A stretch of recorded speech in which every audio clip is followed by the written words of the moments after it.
The consumer sees the bickering and the pitchforks and the torches, and they lean on us for trust.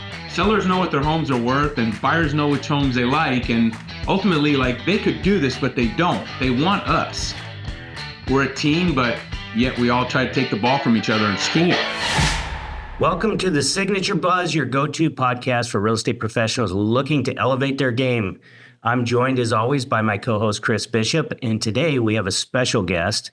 Super excited for this, Mr. George Kyprios.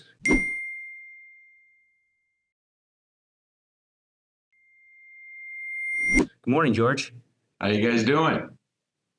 Awesome. We're good. So first of all, thanks for coming on, because I think over the past year, I've gotten to know you a little bit, and I think you're a pretty neat guy. And I think a lot of people maybe don't know you as well.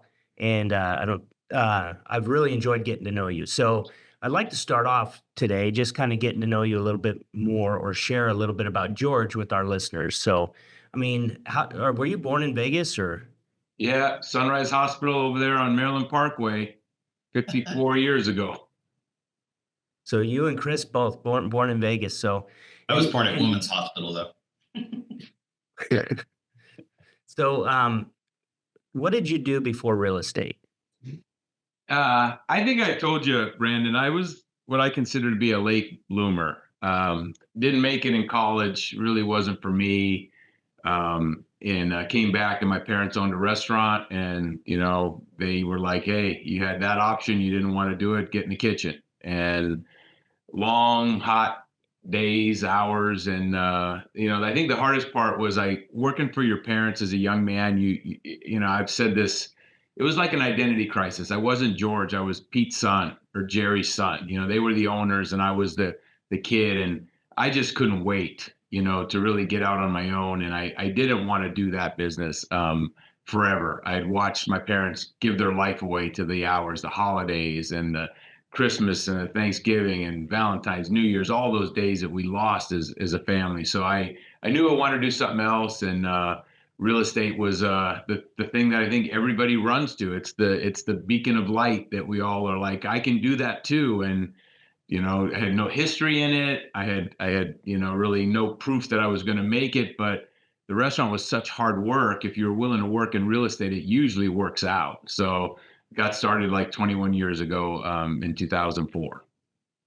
That's interesting. I too came from the restaurant business. My dad worked at a large hotel in Salt Lake, and that was kind of my first job there. Started as a dishwasher and worked all the way through, and then he opened some up, and I ended up buying one of his delis off him. I don't know why I got into real estate. Just one day somebody came in and said, you should get into real estate. And I said, okay, and signed up. What was it the long hours, the hard work, but what was your first thing that drove you to real estate as the career? I had watched people come in the restaurant, and, I had seen the visual of, the client lunches and the realtors. And back then it was sheets of paper on the table. And I don't know, it always interested me. And, my parents had moved homes, and I was always like, wow, what a nice neighborhood. How much did you pay? So I was kind of just always interested from the outside looking in. And then, I think, like, the one thing I didn't realize was in the restaurant business, like, if you're a bartender or waitress, you court that customer for a short period of time. You can put a smile on for 2 hours for your 20%, right? You can, you want more coffee, what else can we get you? Dessert. This business, it's a longer gate of time that you got to keep the smile on. Ultimately, you should keep it on forever, even post closing. But I just found it interesting, and I don't know that I had another option. I mean, it was something that I think it was easy to get into, not difficult to pass the test. And then if you join a good brokerage and you have a good mentor, they push you out there, and you just get started. I mean, this is the one business you can get going right away if you really want to. Right. So, the restaurant business is tough work, like you mentioned. What kind of things do you think, what kind of skills did you bring from the restaurant business that maybe helped you in real estate? Like, what did you learn in doing food service and stuff that made you a better realtor, do you think? Yeah, I mean, we were a small restaurant. We served like 100 to 150 meals a day, like dinners. And so we'd have like 5 or 6 people in the kitchen, and it's kind of the same thing. One man can't put all the food out. You gotta, whether it's a sous chef or a grill man, a pantry person, you got a dishwasher. If you're not all working together, you can't put the product out. And I think that's what real estate is. Even though you might be the only agent that's helping the buyer or the seller, there's an agent or colleague on the other side, right? So there's some, whether it's camaraderie, working together, positive energy, communication, those type of skills that you have to work well with your counterpart in the kitchen. It's different than real estate, but you can't do it alone in either business.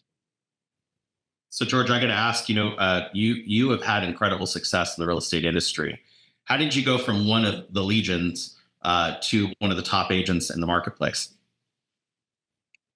I'll never forget. I signed up with Bob Hamrick, and I went in that office and I looked around. It was 10 o'clock. There wasn't anyone there yet, and I was just shocked. I was like, I was used to going to work at 6 o'clock, and then they're like, they roll in around 11. And then I saw some of them, and that wasn't just his office. I think that's just the species of realtor, right? In general, it was really just getting in there first. I mean, I was there early every day. There was an old man that used to help us all. His name was Jim, and he was there all the time. And he was there early, and I used to ask a lot of questions. You know who he is? I know. Yeah. I ran that office for 3 years. Oh yeah. So Mr. Watt, God rest his soul, was there, and man, I just pick his brain every day, and how do you do it, and I don't know. It was I didn't really have, my back was against the wall. I had said, hey, I'm leaving this family business that was going well to do something new. I didn't have an option to fail. I was too proud. I needed it to work, so I just poured everything into it. I gave it my best.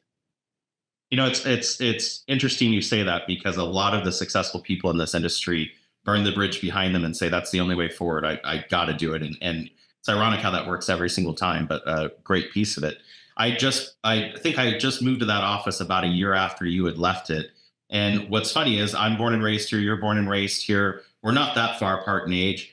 And I never got the opportunity to meet you until you actually got involved at Las Vegas Realtors. And the only thing I knew about George was he's an amazing cook, because I saw your cooking show, and you're a great father to your wonderful daughter. And I saw those things online, and that's all I knew. And so tell us more about you, the person, and what we should know. I don't know, Chris. That's a heavy one. One day at a time. I've learned a lot. I just got back from a weekend with my parents. They were going to the track, and at the last minute, I joined them. I've learned now that every day is the future isn't promised, and I'm trying to squeeze the most I can with my mom and dad, and I don't want to have a burned bridge with anyone out there. And so if I've made any mistakes in the past, I'm trying to mend them. I'm doing my best just to, try to make sure the back half of my life is covering anything that I need to. There's no do-overs once you depart. So I'm really trying to squeeze it for the most. I think people have gotten to know me a tad better. I was, coined a certain guy that was working with a certain company there for a while. And I do real estate just like everyone else. I care about the buyers and sellers. I care about, their feelings and where they're going. And I want to make sure they have good customer service. And, I'm a lot like both of you guys, I think, when it comes to business. I care about it, and I want to make sure I'm doing right by everyone. Absolutely. So let's talk about your journey into serving at the board. Why did you get involved, and how did you start down that road?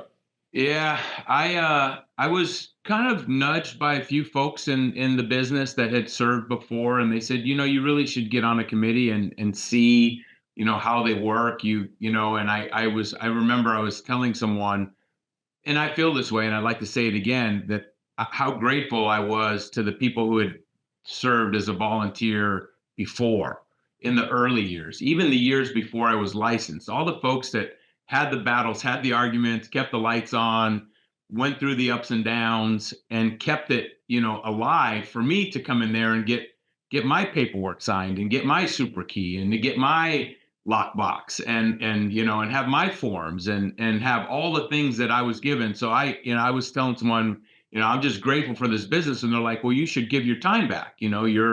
you have something to share, you should give it. And I gave it to the grievance committee, and boy, that was a doozy. I mean, that one, I was, I was like, that wasn't a great put your toe in the water for me, but I did it. And I did learn a lot. And, I learned about, kinds of the things that it helped as a broker, actually, because you start seeing what folks do to one another and some of the things that we have to kind of listen to and sort out. And so I learned a lot there. That committee work, got me, enough time to be able to serve as director. And I don't know, I thought I one time I'd gone in, there was a case against me. I think you both know the gentleman, not a case, it's not called a case. It was a discrepancy over a key, small thing. And I got called in and I disputed it. And I'll never forget. I walked in and I saw the boardroom and I had to go in front of the whole board. And I felt this small. Sure. They were all on the table. They were all dressed up. And, I didn't dress like this back then. And I just felt little and I couldn't stand it. And I walked out of there and part of me was like, you know what, I need to get in there. You know what I mean? And I once I did, I said, I never want another guy to feel like that at the end of the table. I told you that, Brandon, like that whole situation, the way the board table is set up, and someone has to stand at the end and explain themselves, it almost feels like you're in the wrong just with the setup. So I don't know. I wanted to be a part of it, and I didn't really realize what I was getting myself into. You go from serve on a committee, that's really not a big deal, to director, it's a bigger deal. Two terms as a director, and then finally last year, I just realized that I was kind of on the inside there as a director, and I had seen some things that kind of had alarmed me a tad, just to be honest. And I was like, someone has to do this.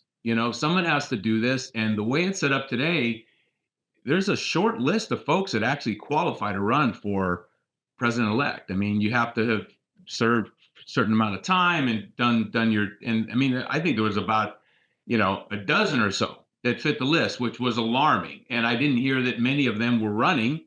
You two being on the list, I imagine, right? And you guys weren't, from what I understood. And so I felt like it was my time to kind of step up. And I didn't realize it was going to be the way it is right now. I didn't envision it being this way, but I'm glad I did. I'm glad I did. So if you had to give your honest perspective, and sorry to follow up on that, but your honest perspective before you became a director, your vision of the board, it was kind of a exclusive club where they kind of made rules and stuff that didn't really farm it out. Perspective versus reality, what would you say? Is it that way, or was it just the perception of that way? It's not, but the process to be heard can be a tad muted, and I think others feel that way too. So I don't know how easy it's going to be to solve that and provide a solution to that, but no one that's a member should feel, like smaller than the board or smaller than the organization or another peer. Like, they just shouldn't. And we'll work on that in time, but that was part of why I think I ultimately wanted to try it. We were probably on that list, but there's no way in heck we'd do it again, right, Chris? Not for any time. Yeah. No, it's a great experience, and it's funny that each presidency, I think, deals with its own challenges. Like he was a COVID president for when he was state president. Me as a state president now, I'm going through my second term. How do you feel about doing 2 terms? I mean, that's not really what you signed up for. No, I think, there are some folks who didn't support me that just said I didn't really take the correct path. And I didn't appreciate that at the time, but I do agree that, you gotta get your footing first. You can't really go right from the street to the top. You got to understand how the meetings work, and you have to see some of these little fires that fester before you can really learn to govern. So this is not an ideal scenario. It can be done, it will be done, we're doing it. It's we've got a shorter executive committee now doing the work. We're short one. but it's getting done. But I do think the way it's set up, that first year president-elect, you kind of hopefully serve behind a good president, and you kind of see how the meetings are run, and how they run it as chair, and you kind of work with them, and you start formulating kind of what your plan might be, and that's the way I think it's was kind of built. That's not what I'm getting. I'm getting something that we need to deal with stuff every day right now, and I'm doing it from the president's seat, and I really wasn't prepared, to be honest, for all the stuff that happened. I'm not sure anybody would be, between the lawsuit and all the other issues we've had at the association, but one day at a time. And I've been grateful for the board. We've got a great set of directors, and like I said, the executive. Everybody's been working towards the goal of serving, so it's been good so far. So you impress me though, because a lot of people may go into that seat and think they know best and they just go, but you're one of the. I mean, you've got had a lot of success. You run a successful brokerage, a huge business. I know you're licensed in multiple states. I even heard rumor that you're one of the top agents in Georgia.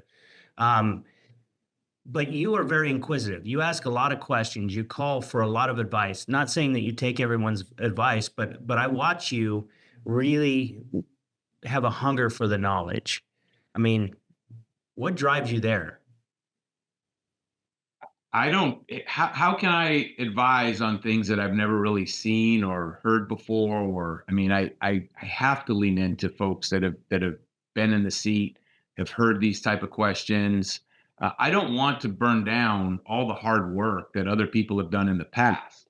That was the kind of the odd thing. I ran as a businessman, right? A business person. Look at the bottom line. Look at the numbers.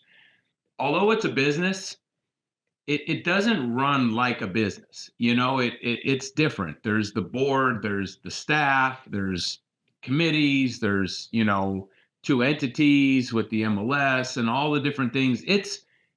There's nothing like it.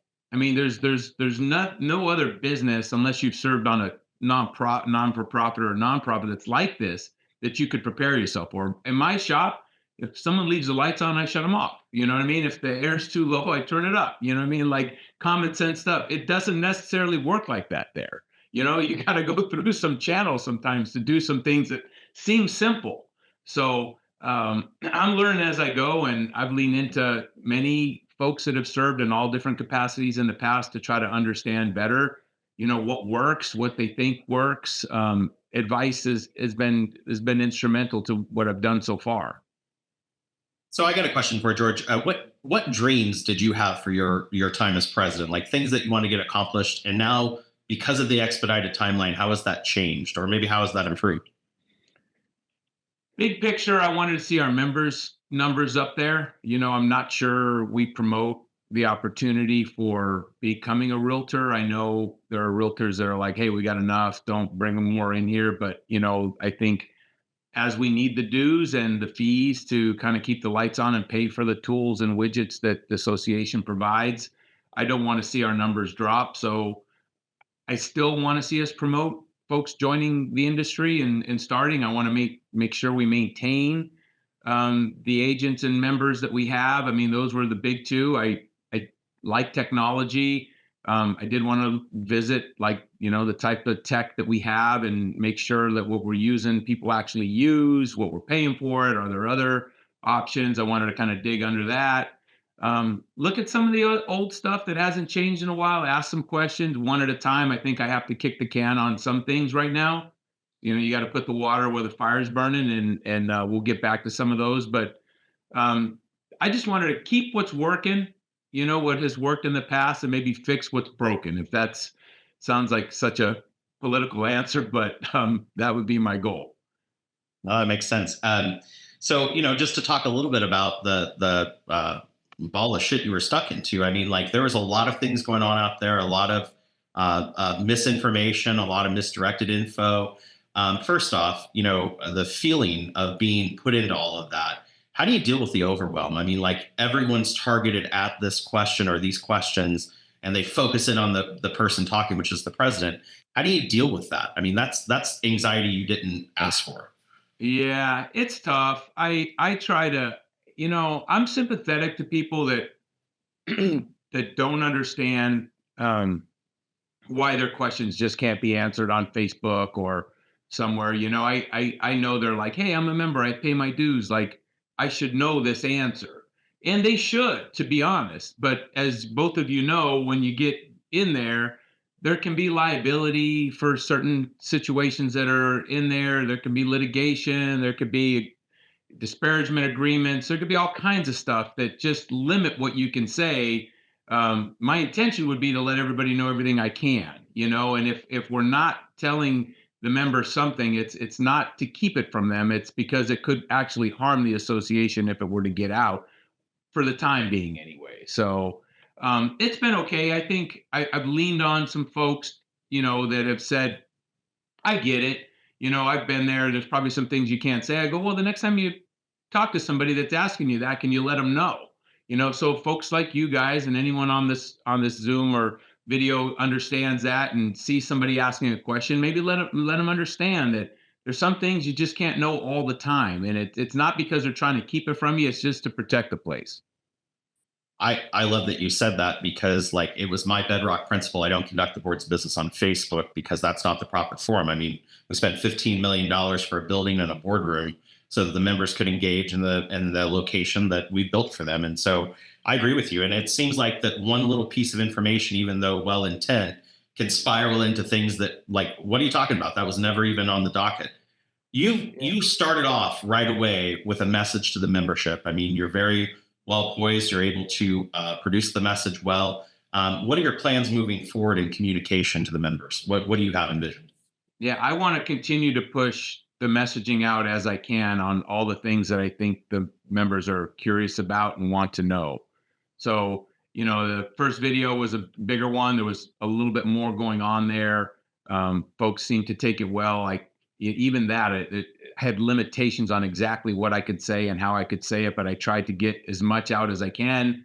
So probably every few weeks or at least once a month, I'll probably put something out and try to bring what's going on today and share what I can moving forward. And back to Facebook, that's the worst part for me is the consumer sees the arguments. The consumer sees the bickering and the pitchforks and the torches. And they lean on us for trust. I mean, we've said this. I mean, sellers know what their homes are worth and buyers know which homes they like, and ultimately, like, they could do this but they don't. They want us, they want the agent, they want the pat on the back, they want the should I do this, right? They're looking for us, and we will remain in the center of the transaction forever. But we can't play this out in the public, air like we have. It's I think it just, will ultimately tarnish our brand. And I think, folks should try to keep it, to places where we work in our own, like in the general membership or the boardroom or uh, broker meetings, or talking to your broker and trying to ask questions directly. And maybe the broker can answer the question. And but playing it out there and having the consumer see it is something that I think has alarmed me a little bit. Would you say are you fearful of respectful debate? Like, are you okay with members asking the question? I mean, you seem to be very good with it. I mean, they go back and forth, and you communicate. The thing I saw on Facebook was people are very demeaning and nasty and rude and cruel, and they get personal. How do you see that balance of being able to provide the message while still trying to get everyone's questions? I mean, it's tough, Chris. We're an association and we're competitors. I mean, that's the one thing about this team. We're a team, but yet we all try to take the ball from each other and score. So it's an odd family. And some folks, they feel a certain way and they feel like it's their right to speak up. And I'm not anyone to say you're not allowed to do it. I guess you can, but it's just the results and what the consumer sees us and how they see us, treat one another is kind of what concerns me. But I don't mind debate. You're better after a debate, win or lose. You're going to learn something you didn't know before. Um, I welcome it. I want the conversations. I'd rather them be, one on one and phone calls or visits or lunches or meetings, or rather than comments or something back and forth. That's not healthy. But I think communication is the key. I want to pull back the curtain for a second on something that I don't think many viewers may know. And like, this is a job that you don't get paid for. You give up a lot of your personal time, which takes away from your business. And at your level of business, I mean, it'll probably cost you $1 million to do this job over the next 2 years, if not more. One of the things people don't know is like during my time, and I know Brandon's had issues, I've had death threats. I've had people threaten my family. I've served with members who have threatened their kids and hateful, mean, nasty things. And this is from members. This is from people that are realtor members that have done this. Have you had any of those issues because of all of the pent up hostility that's out there? Have you had anything like that that's been thrown at you that's just unbelievable? Like you can't believe that that would happen? There's been some mean stuff said. I can handle it. I'd rather not. But I would hope that folks would not go so far and threaten a family member or a close agent or something like that. I mean, there's just you both know it. There's not a pot of gold buried underneath that building. You go in there and all you do is lose your time when you come out. Either you don't come out with anything. And so the folks that think we're doing it for another reason, I please both of you tell them there's no other reason. There's nothing there. And it's a huge drag on your life and your personal business. I mean, it's all day, every day. And during the times where there's fires like now, it's more than a full-time job. I mean, I ran saying, oh, we're going to make some changes. And I figured that everybody would be in place. I did not foresee it being this way. I mean, this has been like twice the work. So I'd like a little grace to try to get the thing, figured out and make improvements where we can. I mean, it's only been 6 weeks. I'm not sure Rome was built in a day. So I just need a little grace. So I guess the big question for everyone is, should we be concerned? I mean, like, what message would you send to all the? I mean, you sent a great message twice, but for the members that say, "Hey, I heard this," or "I heard," should we be concerned? I guess is the point, in your perspective as president. Yeah, I would not be concerned. I think we've gotten through and turned the corner on some dark days, and we've had a leadership change, and the folks in leadership right now and the board are capable, and they're all working well together, and the jobs are getting done. The committee chair and co-chairs are filled. The committees are meeting, and I know you two know this, but these committees do the work. If it's set up correctly, they do the work and they bring their motions to the board and the board carries that out. That seems to be functioning fine. We're going to double down and visit with everybody and make sure they have what they need to do the committee work. We're funded well. The membership is doing well. We got through the other side of the NAR lawsuit with the forms and everything, and people have gotten over the BBRA and the listing form and different things. So the lights are still on there. I mean, the core, all the things that you guys have done are still protected and intact. Yes, we got some things to get through. We got, there's some carryover from some stuff that happened last year that we're dealing with. But in the end, like, we're in a good spot. We're in a good spot, and that association is on its way, and it's going to provide everything that any agent would need. All the services that the agents have needed in the past, they have. And if we can add some more or cut some that we don't need, we will. So I'd say we're in good shape. Well, Brandon, I've asked all the big ticket questions on the association. I've got some others on the marketplace and George's perspective. Anything you want to add on to the association and I mean, your perspective as well? Yeah, I think, George, I mean, you hit it on the head. Rome wasn't built in a day, and it takes time, right? And you got to go through processes. And I learned a lot of that last year on the state level as we went through a CEO change. We had the lawsuits going on. There was brokers in town or in the state that were getting sued, and all that stuff was coming up to the state, and it kind of felt a little overwhelming. And I had a lot of people tell me, you're the right person at the right time. And I really believe you're the right person at the right time. And I hope members get some comfort knowing that you're there and you're watching it. I know you don't have any bad intentions or anything like that. And I really appreciate you stepping up. And I know it wasn't something that you wanted to do right off the bat. In fact, you even called me before and just said, hey, I think I'll do this if nobody else is, but do you know anybody else? I mean, you tried to find somebody else to step up and do it. So I appreciate you stepping up and being that person. And I really have enjoyed getting to know you a little bit over this period of time. You're a different guy than I initially thought. You know, when I got that 2 a.m. text when you were running for the Forgot about for that. the first time. It was a call. It wasn't a text. It was actually a call. Oh, was it a call? Well, I didn't answer anyway, but I'll bet you got a lot of grief for that, right? You got over that though. That was tough, but I think it put me on the map. They say any publicity is good publicity, but geez, that was a doozy. Yeah. Can you explain that? Like, I've had people ask, like, how did it happen? Like, did it just get set wrong? Was it It just a it mistake?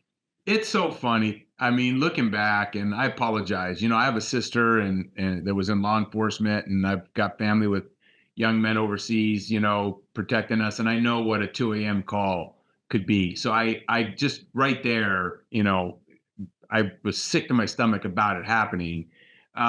We had a third party kind of robocall thing set up, and I don't know, time zone of Philippines, wherever it was set up, but we had our time zone right. We did it right, but they launched at the wrong time. And I'll never forget, I had my alarm set for 5 a.m. and I had a big day. It was the first day of voting. And I had my whole day planned. And I looked at my phone and it was just hot and all sea of misread calls. And I picked up the first one like 5:01. They're like, "What'd you want?" And I was like, "What do you mean?" They're like, "You called me." I'm like, "No, I didn't." And then like I could just figure it out, and then I forwarded it to the office and had my agents come in. I'm like, start picking up these calls and tell them it was a mistake. And it was odd. It totally threw my day off. And, but we've gotten through it, we've gotten through it. I didn't even think about it. I hadn't even remembered it. That's how much it mattered at that point. But I will say everyone knew who you were, and that is a positive thing in an election for sure. So, George, with the fact that you say everything is progressing forward, and I think that's what everyone's looking for is progress, right? You and I discussed a little bit that your goal is to look at everything now because of this situation, and to kind of strip things back and say, is this really working? Is it really what's needed? What are one or two of the things that you kind of think may have hit that obsolescence that don't make sense anymore? The big thing for me, and I chatted with you both about it, was I'm trying to understand like the balance between the board and executive, in those two entities and the CEO and the staff, right? And we have interim CEOs now, but in time there will be one. And you know, who governs who, how they work together. Like I said, it's an odd dynamic for me as an owner of a place that I make every decision myself. So it's kind of, I'm still trying to understand it. We've hired new counsel at the association. I'd say I want to understand how it was intended to be, how it's written now. Have there been changes that have veered it away from how it was intended to be? And how should it be? And then make sure we get it written that way, right? And so it's really breaking it down, asking a lot of questions. I'm not going to rush. I'm going to really try to dig into all of that, bring it to the membership, whether it's at a general membership meeting or whatnot, to make some recommendations to the bylaws. Should we get advice from our counsel that we should, based on what we're hearing, why something isn't working correctly, but really just understanding how it's set up, and is it set up the way it was intended to be. Because you get in there and someone tells you, yeah, this is the way we do it, and you're like, well, I read the bylaws and that's not what it says. Well, we've been doing it this way for years. And you're like, well, last I was checked, we're bound by our documents, so if that's not the way we're supposed to do it, it needs to be changed. And I don't want to change it and have somebody change it back in a year. I'd like to think 5 years out. Who's the next George? Who's the next board? Who's in the seat of CEO? And how are we going to have this thing put together that it's going to continue to work, and it's going to thrive, and no one side can take advantage over the other, and it'll be ultimately good for the membership. So that's my goal. What would you say the morale of the board is? Like, if I'm a member and I'm not in those rooms, I don't see it. Is it good? Is it progressive? I mean, what do you It's think? very, very good. It's better than I could have hoped. I don't know them all. I would imagine some of them don't all agree with me on everything, but we've been pretty much together on all the decisions we've had to make. Most of the decisions have been, you know, it, is it hot water? Is it cold water? It's been pretty obvious to everyone. And so it's been pretty easy. We'll get to some spots where I think it'll be 60-40 and we'll have those difficult conversations and debates. And then I hope in the end we walk out with one voice as we say we're supposed to and carry forward and, keep our relationships intact so we can serve. But so far, so good. I was just going to say that's a healthy board. They're not all friends. They're not all aligned on how you think. And debate is good. I mean, somebody told me the other day, argue like you're right and listen like you're wrong. And so the listening to that board, that's why they're elected there. That makes me feel better that we don't have all like-minded, like-thinking people in that boardroom. It's safer if you get 12 Georges, you ultimately have a mistake somewhere because you don't have enough diversity. You don't have different, everybody's walked through this business through different pathways, right? So I think having all the different types of people, ages, genders, tenure of business time, all of that seems to add to a balanced board of directors and opinions. So we've got a good squad in there. So let's talk about the marketplace, because right here in front of me, I have the Las Vegas Realtors president, the Nevada Realtors president, and you guys are presidents. I mean, this is important. It's President's Day. So tell us a little bit about perspective of the marketplace. George, let's start with you on a local level. What do you see happening in Las Vegas? What's your canned speech for that as LBR president, as a long time Las Vegas Realtor? Yeah, I mean, the market's healthy. We closed in January, I think, like around 2,200 units, which is not a lot. When you think about, I think usually at a high is like around 5,000 when you see like rates low, right? In the 21 era. But, if we can hover around 3,000 units, I think you'll see enough homes transact. You all know this, that there's so many homes that are just set aside because of the rate issue, right? You got these sellers that got the 2 or 3 and they probably would like to move and get a bigger house or a smaller house, extra bedroom, but they don't. So the fact that we locked out a huge part of our inventory, we're transacting in the part that can. The folks that have to sell, whether it's, relocation or, death or any of those other things that happen to make people want to move on. And it seems to be pretty healthy. I mean, if you got a seller that wants to sell their home for a reasonable price, you'll have offers in the first week. And if you're looking for a house and can afford one and qualify, there's homes to go out and buy. So I'm bullish on the market. I tell my agents all the time, if you got someone that can afford a house in Las Vegas, I would encourage them to buy it if they can. There's not a lot of land here. Everybody's coming to Las Vegas. You see the different types of diverse businesses coming here. So as a native, I'm bullish on Vegas, and I think the market's healthy. Agree with you. I think you hit it right on the head. Brandon, what's your take on it? I see it the same way. Life happens. There's always going to be life events that create real estate transactions. The thing I think that's been missing a little bit is the agent going out there and creating the transactions. I think in some of the tougher markets, you kind of learn to have conversations to create some intrigue about people investing and getting into the market. And as agents kind of figure that out a little bit more, we'll get more of that too. But I anticipate it'll get a little bit tighter before it loosens up.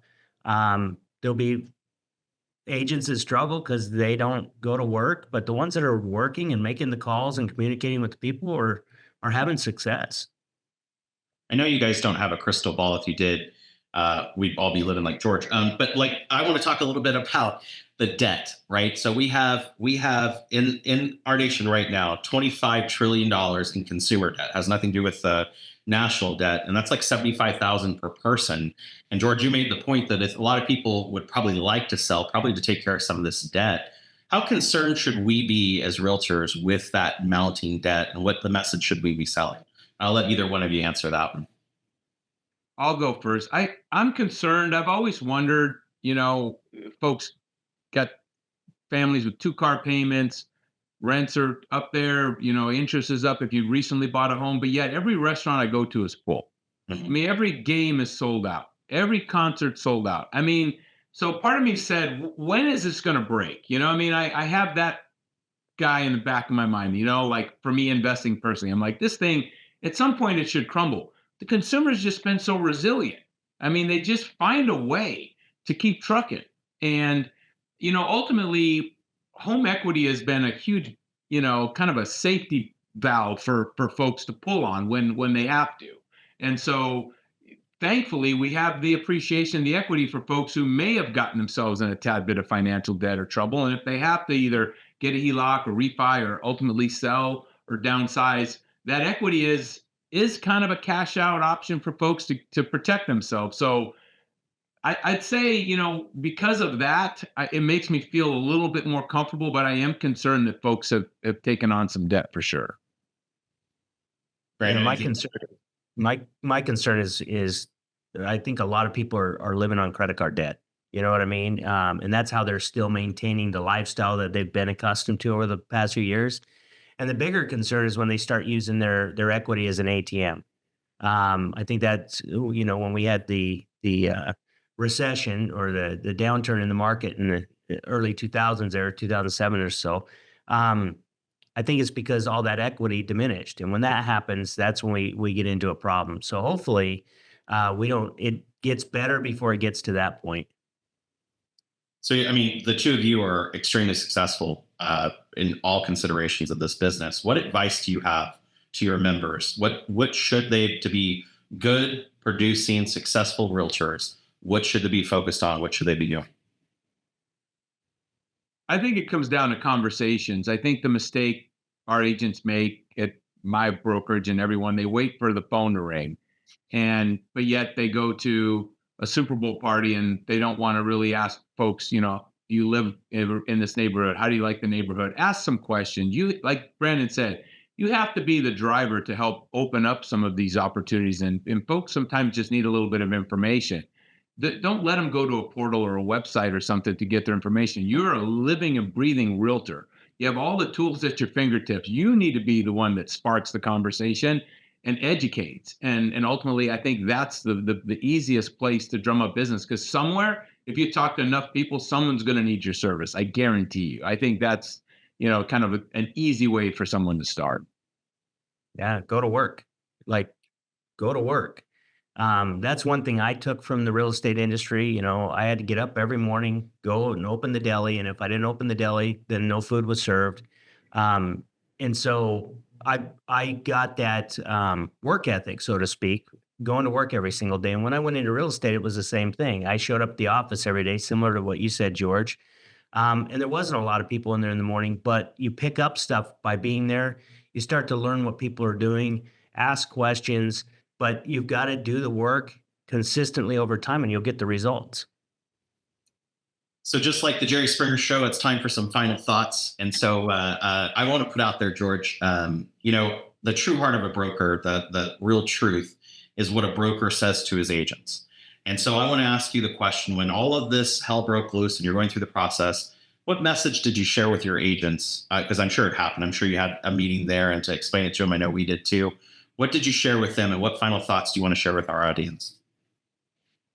Chris, ultimately, I can't tell my agents any more than I could tell any other member. All I could tell them is I'm doing my best, and I'm going in there and I'm taking it a day at a time. And I thankfully I assume most of them supported me. A lot of them had helped me, campaign and stuff. And I said, just give me a chance to do the work. I'm dealing with it. I didn't really have a lot of answers as things were happening. I really didn't. So it was kind of like, give me a chance and one day at a time. And ultimately, they get their communication as all the other members do for me via the association. I really don't come into this office as president of the association. I come in as the owner of the company, and we talk this business when I'm here.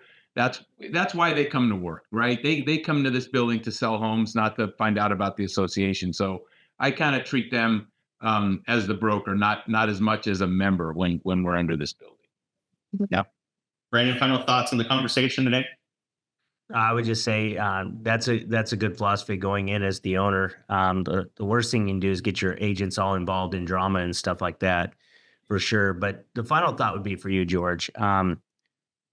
It's worth it in the end. I promise you. You're not. It's not going to be financial gains. It's not going to be. You're not always going to be liked, and you may even have some enemies at the end. But in the end, it's the relationships you build, the people you meet that make it worth it. Like I would have never met Chris. I'm more of an introvert. I think you kind of are too. I don't know, but these relationships will carry you through a long way, and it'll all be worth it in the end. I promise. Yeah, the only thing I'll say is time heals all wounds is a true statement, and it's true in this association. It's true in our industry, and based on the things I've heard from you, George, and the conviction I feel when you say it, is I'm going to give you the time to prove it correct and to make those changes. I think that for members, the biggest thing is to be involved, right? I mean, you can't sit on the sidelines and complain if you haven't been involved at all. So get involved and make your voice heard.